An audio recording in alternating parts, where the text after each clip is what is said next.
রুটি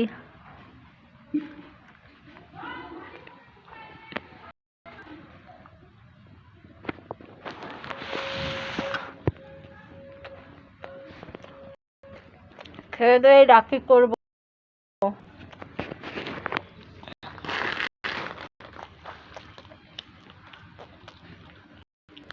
এই দেখো রাখি করি।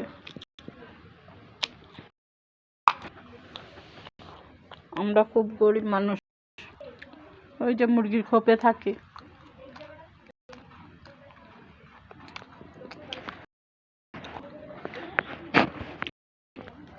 যে যে রুটি খাবে চলে আসো আমাদের বাড়ি জিরাটে।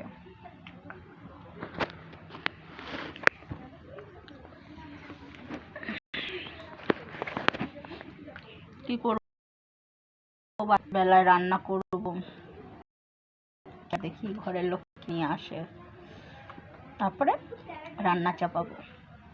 কারণ এখন রান্নার টাইম হয়নি, রান্না করলে ভাতটা ঠান্ডা হয়ে যাবে। শীতের বাজার খেতে গেলেও শীত ঠান্ডা ঠান্ডা লাগবে ভাতটা।